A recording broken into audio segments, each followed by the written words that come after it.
बंधु, महादेव का एक विशेषता है महादेव की। जिस प्रकार कल लक्ष्मण जी के प्रसंग को सुन के यहां बैठा हर व्यक्ति भीग गया था, हम तो कुछ मिनट के लिए, कुछ समय के लिए भीगे, लेकिन महादेव तो सदा भीगते ही रहते हैं। वो भीगे देव हैं। ये जल चढ़ाना और 24 घंटे महादेव को स्नान कराते रहना, इसके पीछे शायद यह भी भाव है कि महादेव अपने ऊपर जल को दिखा करके ये बताते हैं वो सदा राम स्मरण में भीगे रहते हैं, सदा हरि स्मरण में भीगे रहते हैं। भीगे देव हैं महादेव। तो ऐसा कल लक्ष्मण जी का हमने प्रसंग सुना। लक्ष्मण जी आचार्य, भक्ति के आचार्य। जिस प्रकार हमें जीवन में जो बनना है, तो हम अपना एक आइडल चूज कर लेते हैं कि हमको उसके जैसा बनना है। हमने अपने पिता को चुना, पिता को देख करके बचपन से ही लगता था कभी बनेंगे तो ऐसे बनेंगे। ठीक उस प्रकार बंधुओं, जीवन में यदि कभी भक्त बनना हो, भक्त बनना ही है, यही परम लक्ष्य है हमारे जीवन का, तो लक्ष्मण जी को अपने सिर पर विराजमान करो। उनकी भक्ति को, उनकी सेवा को, उनके भाव को केंद्र में लाओ। लक्ष्मण जी सेवा के आचार्य। ऐसे लखनलाल जी का मंगल भाव हमने कल सुना। आज श्री शत्रुघ्न जी के भाव को हम सुनेंगे। श्रीमद् भागवत के 9वें स्कंद में शुकाचार्य जी ने 2 अध्यायों में राम कथा कही है केवल, और उस राम कथा में श्री शत्रुघ्न जी को हमारे सुखदेव जी महाराज श्रीमद् भागवत का अदृश्य और सर्वश्रेष्ठ पात्र बताते हैं। ऐसे श्री शत्रुघ्न जी हैं। जिस प्रकार बड़ी बड़ी बिल्डिंगें खड़ी रहती हैं, लेकिन उन बिल्डिंगों को साधने वाली जो नींव होती है वो दिखाई नहीं देती है, ऐसे ही रामायण के हमारे श्री शत्रुघ्न जी हैं। लक्ष्मण जी दिख रहे हैं, भरत जी दिख रहे हैं, राघव जी तो मुख्य हैं ही हैं, बाकी सब भी दिख रहे हैं, लेकिन उन सब में अदृश्य पात्र यदि उन सबको जो धारण किए हुए हैं वो श्री शत्रुघ्न जी महाराज। अभी चलेंगे हम शत्रुघ्न जी के प्रसंग में, उससे पहले हम 10 लक्षण जो राम जी के चल रहे हैं उसमें तीसरा लक्षण, उस पर थोड़ा सा प्रकाश डालें। धृति क्षमा दमोस्तेयम् शौचेन्द्रिय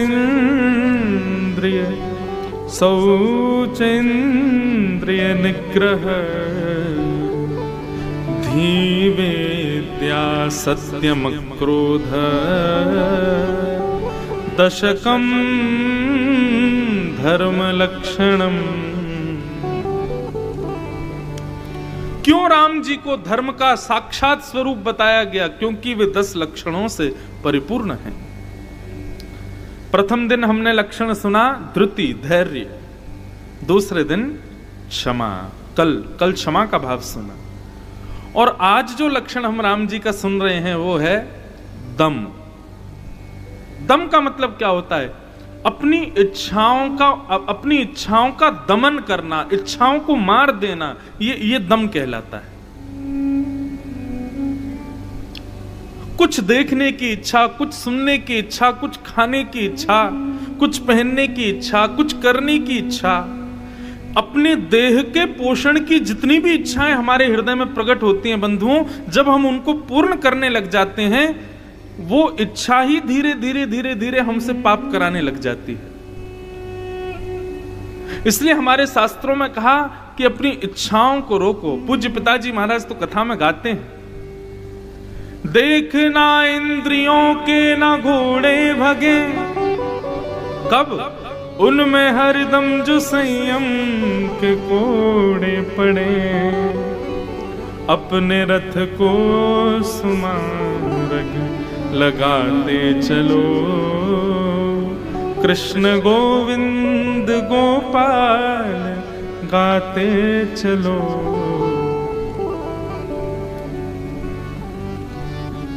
संयम एक प्रकार से दम का दूसरा नाम यदि कहें तो वह है संयम। संयम हृदय में आना बहुत आवश्यक है बंधुओं। लोग ज्ञानी हो जाते हैं, लोग विद्वान बन जाते हैं, लोग धनवान बन जाते हैं, लोग बलवान बन जाते हैं, लेकिन संयमवान नहीं बन पाते। हमारे राघव, हमारे प्यारे राम जी संयमवान है, संयमित है। अपनी इंद्रियों की इच्छाओं को उन्होंने दबा रखा है। और दर्शन तो ये, अब देखो आप कहोगे कि कहां कहां दर्शन होता है राम जी के संयम का, तो राम जी का संपूर्ण जीवन ही संयमित है। राम जी का संपूर्ण जीवन ही दम से परिपूर्ण है। अपनी इच्छाओं को दबा करके ही वो राम बने हैं। कहां तक कहें, जो अपने पिता के चक्रवर्ती सम्राट के एक भौम साम्राज्य को पलट करके नहीं देखते हैं, भरत जी के बुलाने पर भी लौट करके नहीं जाते हैं, ऐसे राम से बड़ा कोई संयमवान होगा?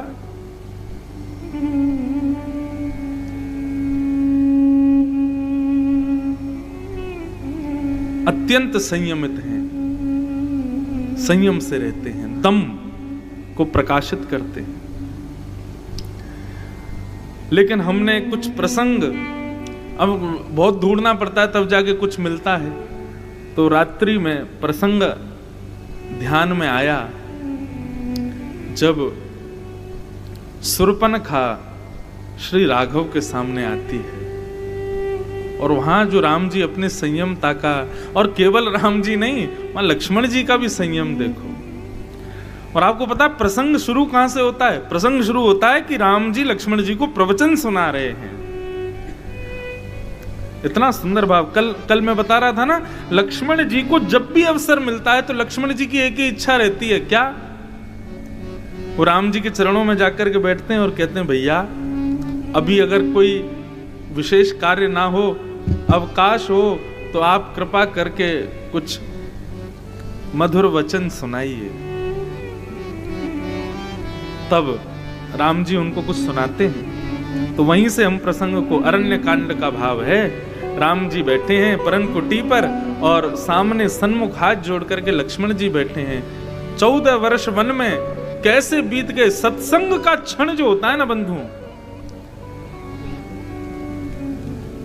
4 घंटे आप कथा सुनो, 3 साढ़े 3 घंटे कथा सुनो, लेकिन तत्पर होकर सुनोगे तो आपको लगेगा अभी क्षण भर पहले ही तो कथा शुरू हुई थी। सत्संग जब घर कर लेता है ना हृदय में, तो फिर समय का पता नहीं चलता। 14 वर्ष बिताने में सबसे ज्यादा सहायक यदि कोई बना तो वो राम जी और लक्ष्मण जी का आपस में जो सत्संग संवाद होता है, वह, जिसकी वजह से भाइयों को पता ही नहीं चलता था कि हम घर से दूर, परिवार से दूर हैं, वन में हैं। श्री राघव प्रवचन कर रहे हैं और लक्ष्मण जी सुन रहे हैं।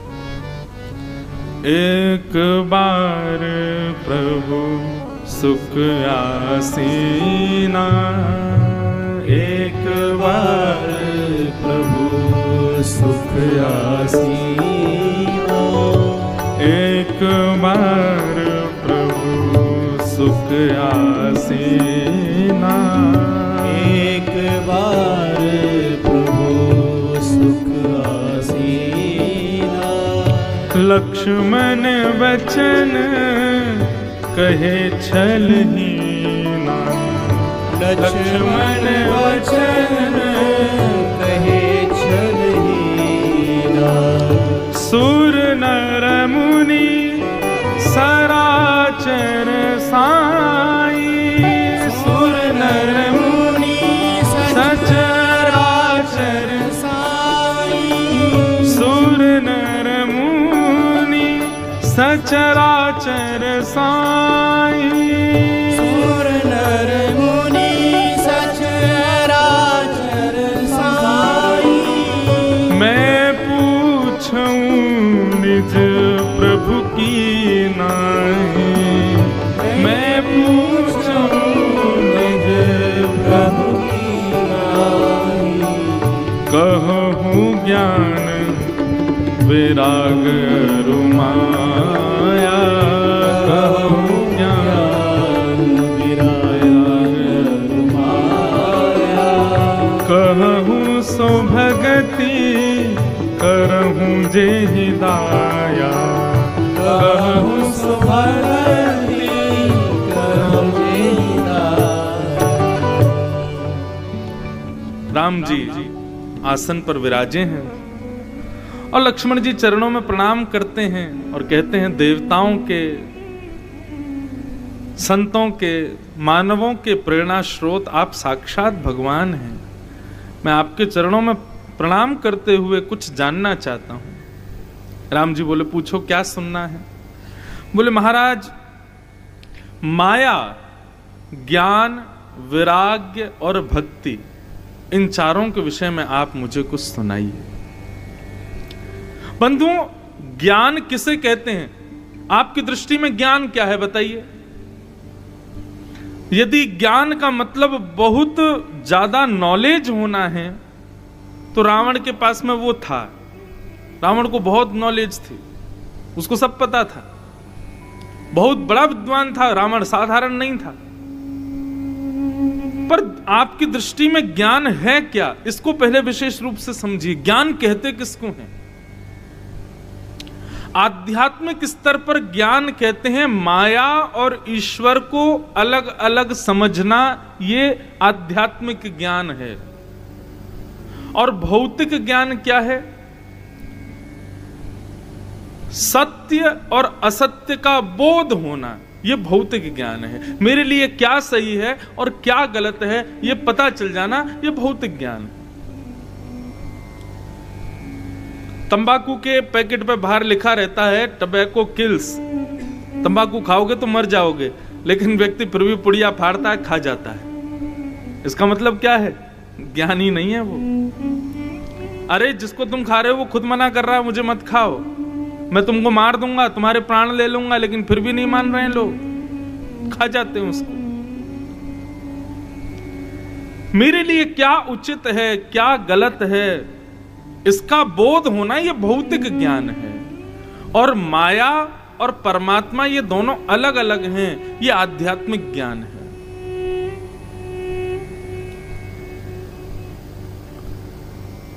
इसी को ज्ञान कहते हैं। लक्ष्मण जी पूछ रहे हैं, हे राघव, आप कृपा करके मुझको माया, ज्ञान, वैराग्य और भक्ति के बारे में बताओ। और सबसे बड़ी बात, भक्ति मुझे ऐसी बताओ जिससे आप रीझते हो, जिससे आप प्रसन्न होते हो। भक्ति भी बहुत प्रकार की होती है। कई भक्ति ऐसी होती है जो व्यक्ति केवल अपने सुख के लिए करता है। अभी तो चलो मौसम बढ़िया श्रावण का है, लेकिन कई बार भयंकर सर्दी होती है। और चलो यहां तो सर्दी ज्यादा पड़ती नहीं होगी, हमारे विश्वनाथ काशी में तो खूब सर्दी पड़ती है। क्षमा कीजिएगा, बुरा मत मानिएगा, लेकिन जब सर्दी का समय होता है ना, तो मुझसे तो जल नहीं चढ़ाया जाता महादेव पे। आप लोग कहोगे, अरे वो जोगी हैं, साक्षात कैलाश पर विराजमान हैं, उनको सर्दी गर्मी कहां लगती है, वो परम ज्ञानी हैं, परम ऐसे हैं, आदि आदि। लेकिन हम लोग क्या है, वृंदावन वाले हैं ना, हमको सब जगह ठाकुर जी के भाव में लाड़ दिखाई देता है। तत्सुखे सुखित्वम, भरत जी का यही प्रेम है राम जी से। हमको उसमें भी यही लगता है कि नहीं नहीं, महादेव को शीत क्यों लगे। और काशी विश्वनाथ कथा थी मेरी कुछ महीनों पहले, कार्तिक का समय था। महादेव के दर्शन करने के लिए गए सुबह सुबह ब्रह्म मुहूर्त में। क्या सुंदर आरती होती है सुबह की, 2, 2:30, 3 बजे होती है रात्रि में। आरती देखी, खूब आनंद आया, खूब सुख मिला। लेकिन आरती होते ही जैसे ही प्रचंड भीड़ ने आक्रमण किया मंदिर के अंदर, मतलब मैं केवल बैठ करके उठा और मंदिर के भीतर, इतने में तो महादेव पूरे प्लास्टिक के गिलासों में ढक गए यहाँ तक।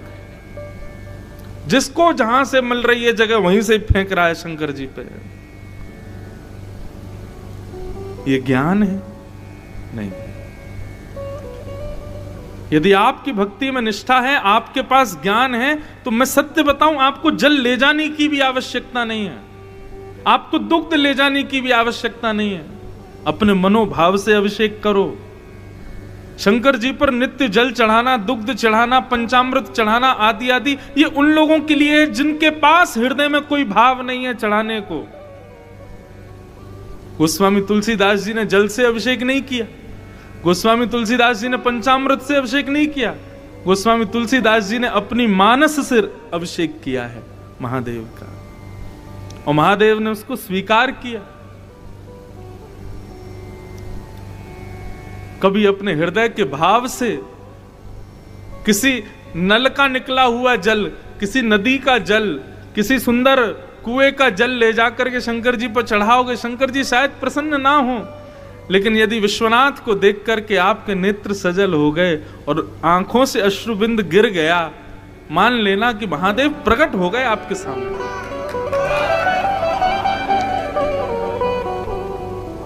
यह अभिषेक प्रिय है महादेव को। अपने मनोभाव से अभिषेक करो। अब यहां सोमनाथ में तो जल चढ़ाने की अनुमति ही नहीं है, वह सामने एक स्थान है, वहीं पर जल चढ़वा देते हैं और वो मोटर चला देते हैं, तो वो पीछे नंदी जी के मुख से, वो भी महादेव पे नहीं जाता है, बगल में ही जाता है। तो यहाँ कल जब मैं दर्शन करने गया तो पंडित जी ने जल चढ़वाया और पीछे से वो नंदी के मुख से आया, लेकिन महादेव पर नहीं गया, बगल में ही गया। तब मन में भाव ऐसा नहीं आया कि क्यों नहीं करने देते, तब मन में भाव आया कि ये प्रथम ज्योतिर्लिंग है ना, तो सोमनाथ महादेव कह रहे हैं कि भैया मैं यही तो बताना चाहता हूं कि साधारण जल या शुद्ध नदियों के जल या पवित्र स्थानों के जल से अभिषेक मत करो, अपने हृदय के निर्मल भाव रूपी जल से अभिषेक करो। दूर से देख करके उस दर्शन के माध्यम से अपने भाव को अर्पित करो, वो मुझे स्वीकार है, उससे मैं प्रसन्न होता हूं। ज्ञान, माया और ईश्वर को अलग मानना, यही ज्ञान है।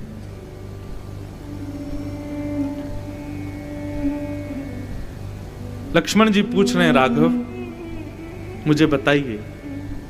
तब भगवान उपदेश दे रहे हैं, राम जी बोल रहे हैं,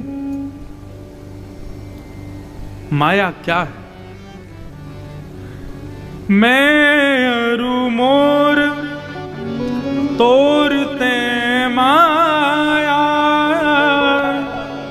जेहि बस कीन्हे जीव निकाया। मैं और मेरा, लक्ष्मण, मैं और मेरा, तू और तेरा, यही माया है। गीता का प्रारंभ किस भाव से होता है? श्रीमद् भगवत गीता का, भगवत गीता का प्रारंभ कहो या फिर कहो महाभारत का प्रारंभ किस बात से हुआ?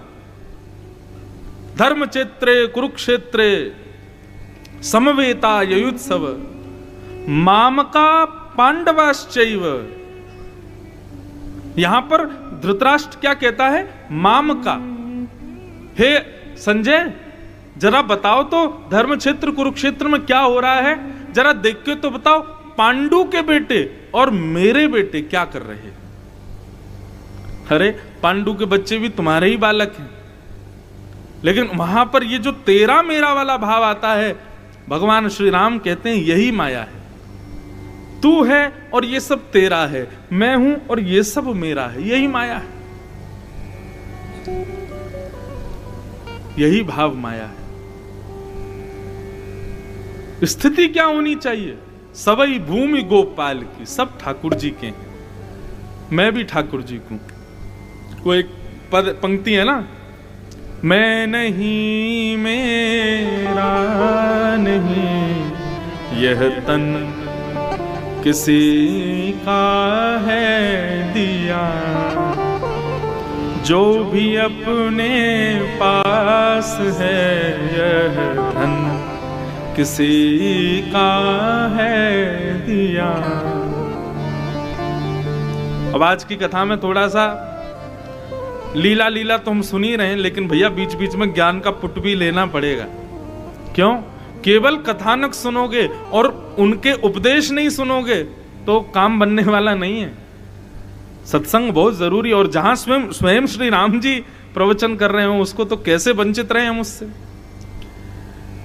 जो मिला है वह हमेशा पास रह सकता नहीं, कब बिछुड़ जाए ये कोई राज कह सकता नहीं। जिंदगानी का खिला मधुवन किसी का है दिया, मैं नहीं मेरा नहीं ये तन किसी का है दिया। यही माया से विमुक्ति है। मैं हूं, मैं कर रहा हूं, मेरा है, सब कुछ मेरे वश में है, ये भाव रखना यही माया है। ये तू है, तेरा तू कर रहा है, ये यही माया है। सब राम जी का है, सब राघव की कृपा है, सब राघव करा रहे हैं। ये माया से विमुक्ति। भगवान ने पहले माया का दर्शन कराया, माया किसे कहते हैं, उसके बाद वैराग्य का दर्शन कराया। लक्ष्मण ज्ञान मान जह एकौ नाहि, देख ब्रह्म समान सब माही, कहिए तात सो परम विरागी, तृण शम सिद्धि तीन गुण त्यागी। लक्ष्मण विरागी कौन है, वैराग्यवान कौन है? वैराग्यवान का लक्षण सबको छोड़ दे, वो वैरागी नहीं है। यहां पर श्री राम जी कह रहे हैं ज्ञान मान जहां एकौ नाही, ज्ञान का मान जिसके भीतर नहीं है। और एक और बात यहां पर कही, जिसमें अभिमान केवल ज्ञान नहीं, किसी भी वस्तु का नहीं है। देख ब्रह्म समान सब माही, सबको ब्रह्म के समान जो देखता है। सर्वम खलु इदम ब्रह्म, जिसको देखता है उसमें मेरा दर्शन करता है। और कहिए तात सो परम विरागी, तृण सम सिद्ध तीन गुण त्यागी। अब यहां पर एक बात राम जी बड़ी अच्छी बता रहे हैं, जो सबका त्याग कर दे वो वैरागी है। लेकिन मैं अपनी कथा में इसी बात को राम जी के भाव से कहता हूं कि भाई पत्नी त्याग दी, बच्चे त्याग दिए, परिवार त्याग दिया, घर त्याग दिया, सब कुछ त्याग दिया, क्या यही वैरागी व्यक्ति का लक्षण है? कई बार ऐसा होता है कि आप उसका शरीर से तो त्याग कर देते हो, लेकिन चित्त में सदा उसी का चिंतन बना रहता है, तो आप वैरागी नहीं हो, तो आप त्यागी नहीं हो। वास्तव में शरीर से भले ही संग रहो, लेकिन चित्त से, अपनी बुद्धि से उसका त्याग कर दो, ये वास्तविक वैराग्य। सती जी ने राम जी की परीक्षा ली, और परीक्षा लेने पर सीता जी का रूप धारण किया। शंकर जी को यह बात अच्छी नहीं लगी, और इस नाते से शंकर जी ने सती का त्याग किया। क्या सती का देह से त्याग किया शंकर जी? नहीं, मन से त्याग किया, देह से त्याग नहीं किया। वो तो जब सती को पता चला कि अब ये मेरा त्याग कर चुके हैं, अब मैं नहीं रह पाऊंगी, तो सती स्वयं चली गई सती होने के लिए। बाकी शंकर जी ने उनका देह से परित्याग नहीं किया था। देह से सबके संग रहो, लेकिन मन से उनमें आसक्त मत रहो, ये असली वैराग्य का लक्षण है। कई लोग वैरागी तो बन जाते हैं, सब कुछ छोड़ करके चले तो जाते हैं, लेकिन फिर भी चित्त से उसको निकाल नहीं पाते हैं। ये वैराग्य थोड़े ही। और हमारे सूरदास जी, जिनको हमारे ब्रज के तुलसीदास कह दो, वे तो कहते हैं भैया त्याग करना ही है तो एक चीज को करो, तजोरे मन हरि विमुखन को संग। पत्नी का संग मत छोड़ो, लेकिन पत्नी यदि हरि विमुख है त्यागो। मित्र का संग मत छोड़ो, लेकिन मित्र यदि हरि विमुख है तो छोड़ दो। मैं तो अपनी कथा में यहां तक कहता हूं, भैया आज ही एक काम करना। आजकल किसी का त्याग करना का मतलब उसके मुंह पे जाके कहना कि मैंने तुझे छोड़ा, ऐसा नहीं है। फोन से नंबर डिलीट कर दो, यही त्याग है। व्हाट्सएप पे ब्लॉक मार दो, और उन लोगों को खोजो जिनसे आपने कहा भैया हम काशी सोमनाथ मिलन महोत्सव कर रहे हैं, चलोगे? इतना समय नहीं है भाई, कहाँ 4 घंटा बैठे कथा वथा सुने, हम पे इतना समय हमें नहीं। और सुनो, कथा वथा हमको समझ में भी नहीं आती है। जिसने भी ऐसा कहा हो, चाहे वो कितना भी घनिष्ठ हो, उसको ब्लॉक मारो पहले तो। बोले जो हरि का नहीं वो हमारा नहीं है। तजोरे मन हरि विमुखन को संग। हम आपको सत्य बता रहे हैं।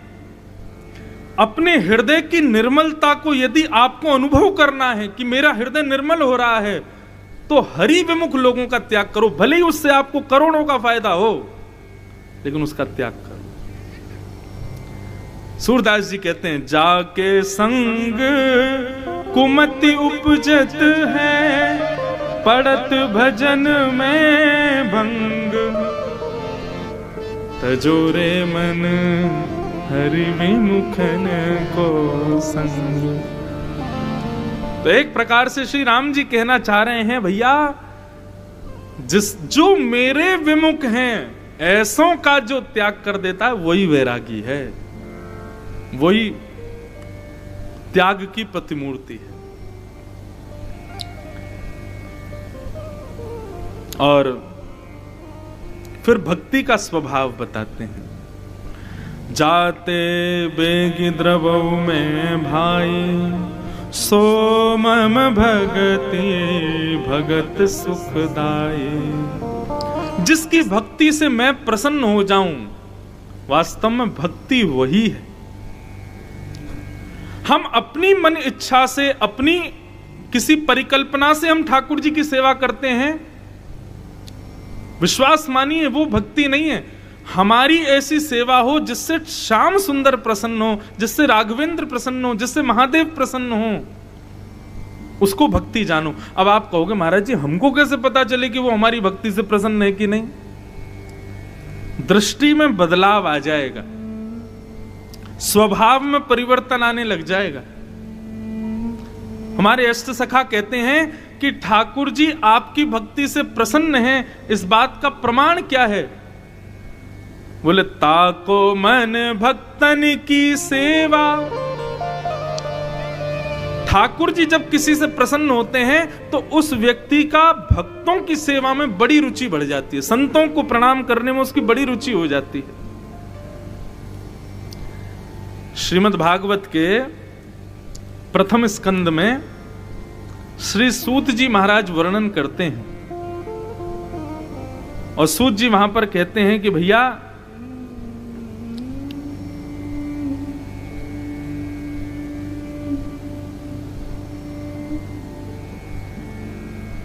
आपको यदि ये बात पता करनी है कि आपके द्वारा चढ़ाए गए बिल्वपत्र शंकर जी ने स्वीकार किए हैं, आपकी बद्रीनाथ केदारनाथ यात्रा से महादेव प्रसन्न हैं, द्वारिका में ध्वजा चढ़ाने से श्री द्वारिकाधीश आपसे खुश हो गए हैं, इन बात का प्रमाण यदि आपको लेना हो तो किसी सत्संग में जाकर के बैठ जाना।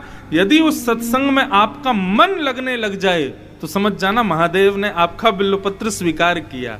केदारनाथ बद्रीनाथ की यात्रा हमारी सफल हो गई, द्वारिकाधीश ने हमारे द्वारा अर्पित 56 भोग ध्वजा को स्वीकार कर लिया। लेकिन इतनी सब यात्राएं तीर्थ की करने के बाद, महादेव को प्रसन्न करने के बाद, दुनिया भर की सामग्री अर्पित करने के बाद भी सत्संग में जाकर के आपको लग रहा है कि कब पूरा होगा, कब उठ करके जाएं, कब ये खत्म होगा। अब ये तो ज्ञान ही ज्ञान दे रहे हैं, कुछ चुटकुल्ला तो सुना ही नहीं रहे हैं, मन तो लगे ही नहीं रहा है, अरे का ये बगल वाला क्या कर रहा है, इधर वाला क्या कर रहा है।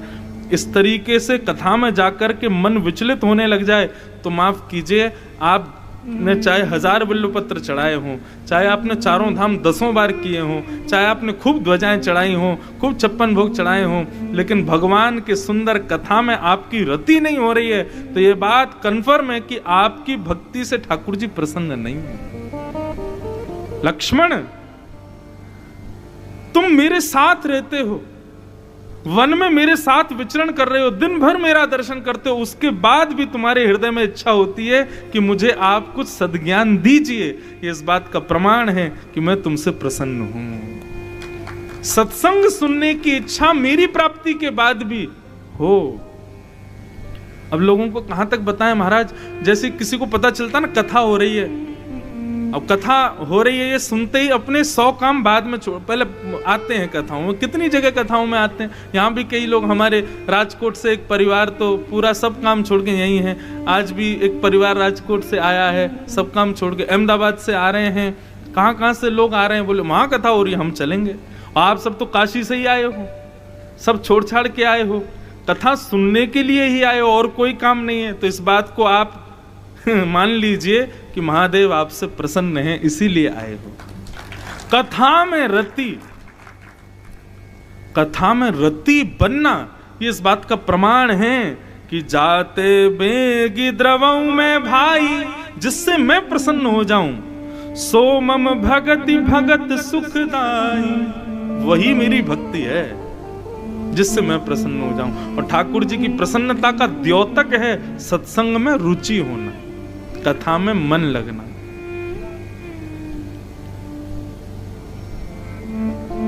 आप कहोगे महाराज जी हमारा मन नहीं लग रहा था, तो अब क्या करें? बार बार सुन करके ये बात देखो मन लग रहा है कि नहीं, और जिस दिन लगने लग जाए समझ जाना हाँ अब प्रसन्न हो गए ठाकुर जी, अब ठाकुर जी खुश।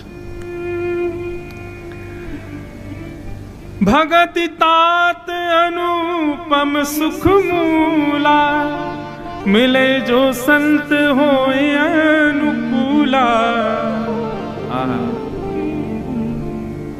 भगवान कह रहे हैं अनुपम एवं सुखकारी मूल की भक्ति तब प्रकट होती है जब कोई सिद्ध और अनुकूल संत प्राप्त होते हैं, कोई गुरु प्राप्त होता है।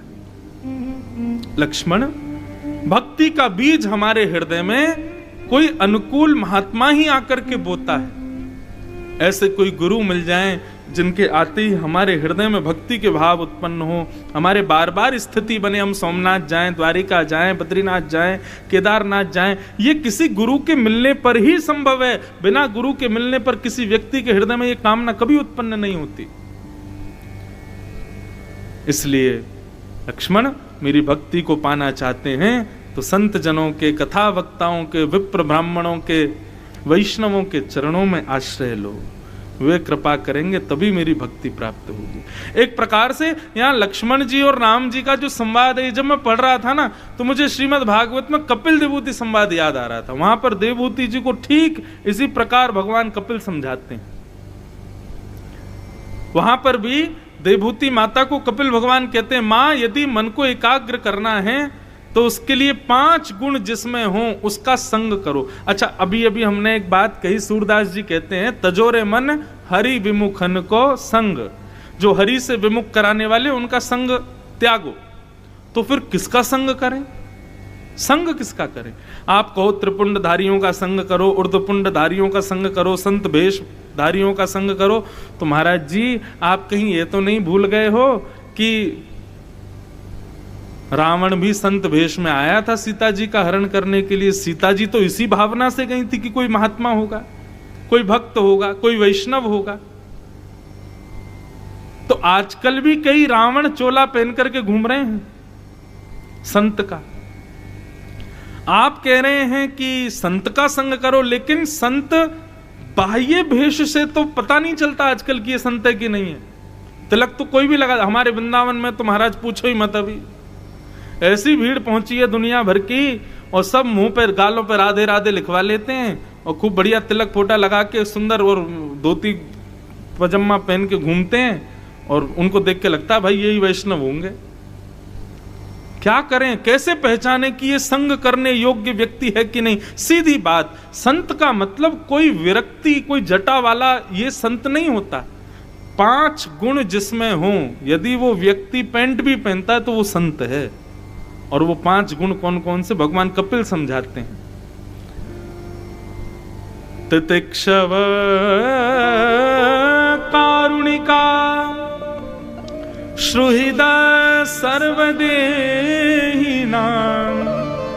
अजात शत्रवः शांता साधवः साधुभूषणा। भगवान कपिल कहते हैं, मां पहला लक्षण तितिक्षु, वही धैर्यवान है। जिसमें ये 5 लक्षण दिखें उसका संग करो। पहला तितिक्षु, धैर्यवान।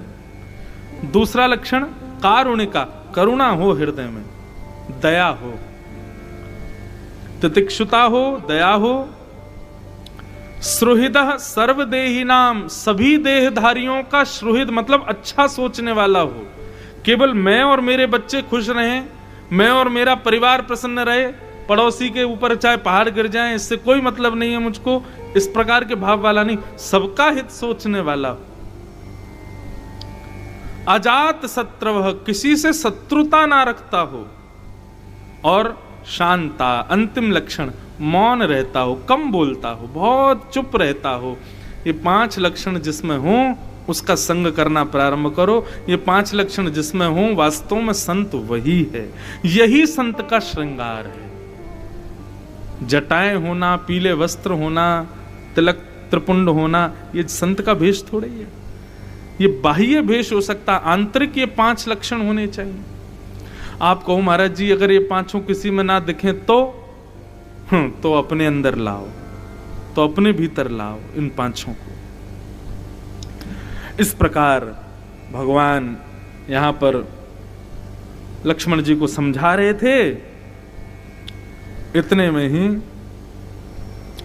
भगति जोग सुनियति सुख पावा, लक्ष्मण प्रभु चरणन सिर नावा।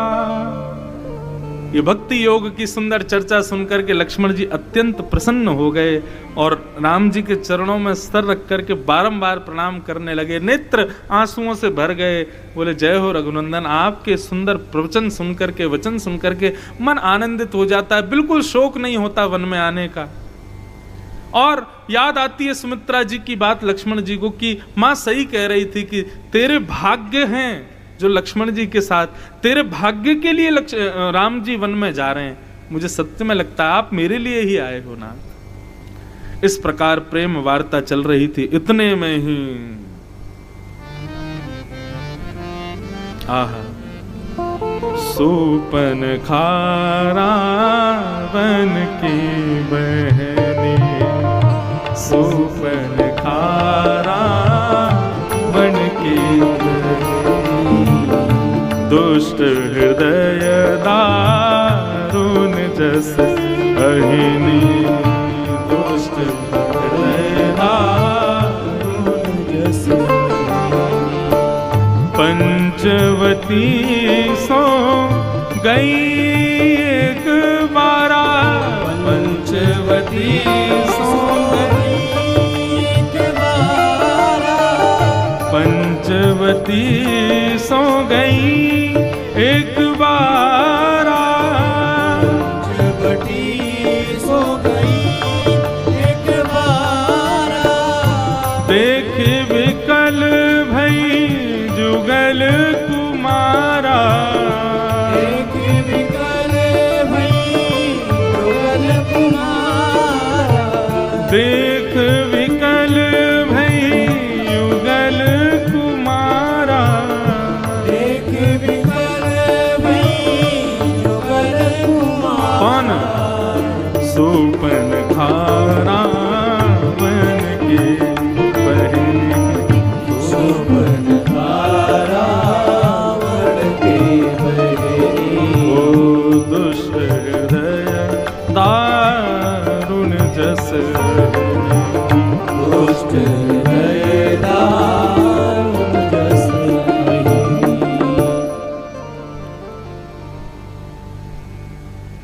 मानो ऐसा लग रहा है कि प्रभु श्री राम ने लक्ष्मण जी को ज्ञान उपदेश दिया और ज्ञान उपदेश के तुरंत बाद परीक्षा लेने के लिए शूर्पणखा को बुलवा लिया। मानो राम जी देख रहे हो जितना ज्ञान दिया इसको देखे तो सही कि कुछ हृदय पे असर पड़ा कि नहीं। शूर्पणखा आ गई, रावण की बहन। पंचवटी में जैसे ही दोनों युगल कुमारों को देखा, सुंदर स्वरूप राम जी का, लक्ष्मण जी का देख करके महाराज मोहित हो गई राम जी पर। राम जी के विषय में हमारे वाल्मीकि जी कहते हैं कि राम जी का स्वरूप कैसा है, तो मुझे वो श्लोक याद नहीं है, वो वाल्मीकि जी का श्लोक है, बोले कि राम जी को देख करके तुम उन पर मोहित हो गए, ये तो बहुत दूर की बात है। राम जी की दृष्टि यदि तुम पर पड़ गई तो तुम उन्हीं के ही हो जाओगे, फिर किसी और को देख नहीं पाओगे। ऐसी स्थिति है राम जी की। आपने राम जी को देखा तो प्रेम होगा, लेकिन राम जी ने कहीं आपको देख लिया और नजर से नजर मिल गई तो फिर घायल ही हो जाओगे। तो शूर्पणखा का कोई दोष तो था नहीं बेचारी का।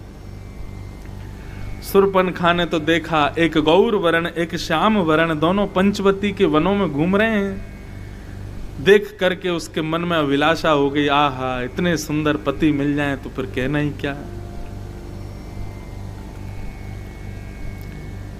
देखो अब यहां पर भी तर्की लोग प्रश्न कर सकते हैं कि महाराज जी शूर्पणखा प्रभु श्री राम को पति मानना चाहती है, और वहीं आप भागवत के कई प्रसंगों में और कई जगह संत महापुरुष कहते हैं कि ठाकुर जी से कोई भी संबंध बनाओ उसमें पाप थोड़ी है। तो बेचारी शूर्पणखा का क्या दोष था। देखो संबंध बनाने में दोष नहीं है, संबंध किस कारण से बनाया जा रहा है उसमें दोष है। शूर्पणखा राम जी को पति मानती है किस बात से रीच करके, रूप पर रीच करके, चलो ये भी ठीक है, लेकिन कारण क्या चाहती है। पीछे वासना है, पीछे काम है, और जहां काम तहां राम नहीं। जहां काम रहेगा वहां राम जी नहीं रहेंगे।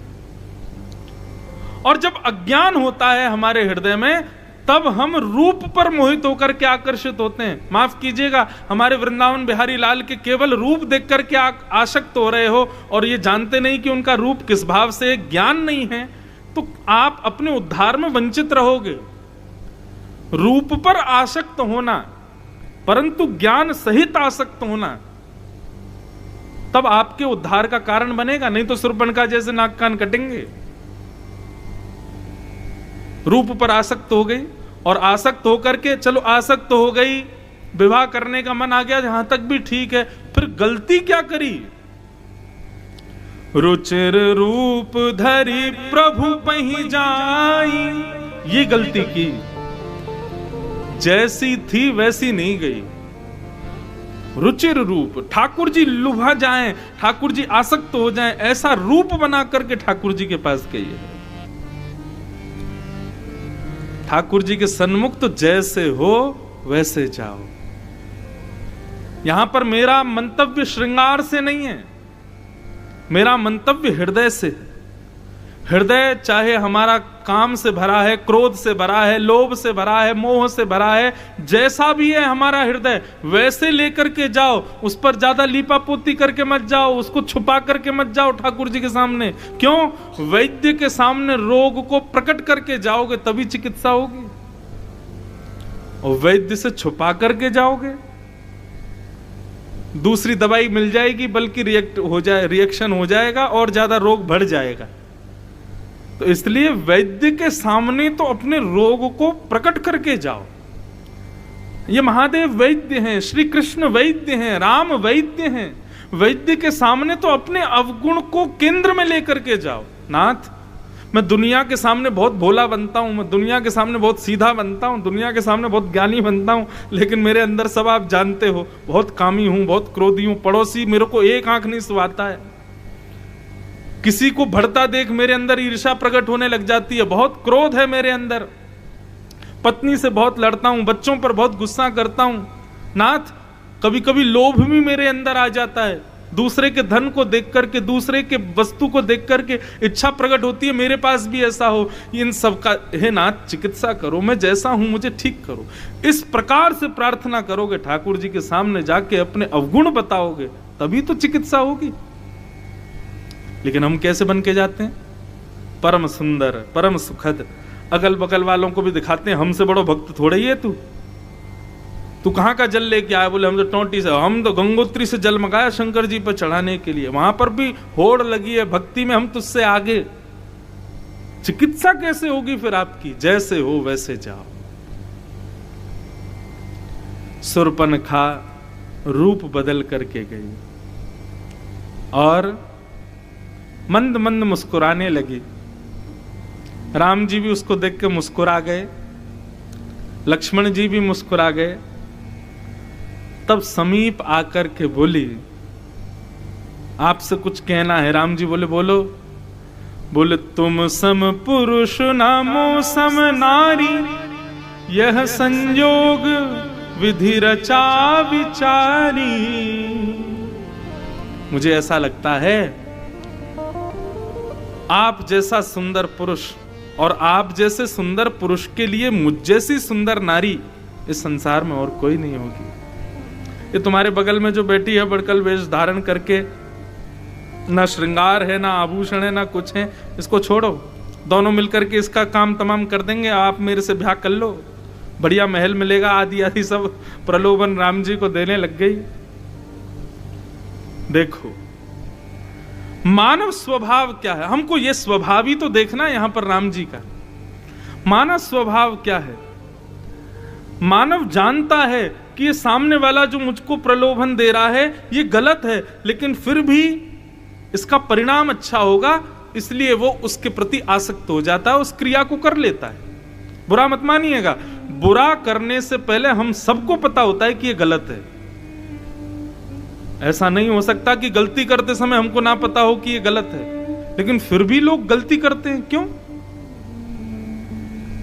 एक समय के लिए भूल जाते हैं कि भगवान नाम का कोई तत्व भी है, एक समय के लिए विस्मृति कर देते हैं। उनका मन बार बार संकेत करता है ये गलत है, ऐसा मत करो, लेकिन फिर भी वो कहते हैं अब जो होगी सो देखी जाएगी, कछु दिना को जीवन है, कर ले, कर देते हैं। लेकिन हमको राम जी से यही तो सीखना है। परम सुंदरी बनकर के आई है शूर्पणखा, लेकिन राम जी ने उसकी ओर अपना चित्त जाने नहीं दिया। इसी को कहते हैं तीसरा लक्षण, और वो क्या है? धृति, क्षमा और दम। तीसरा लक्षण अपनी इंद्रियों की इच्छाओं को पूरा ना करना, संयमित रहना। ये संयम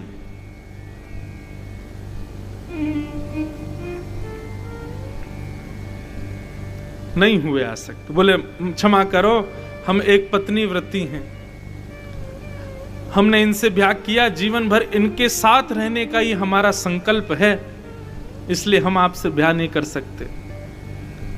सुनो, वो दूर देखो शिला पर एक बैठे हैं।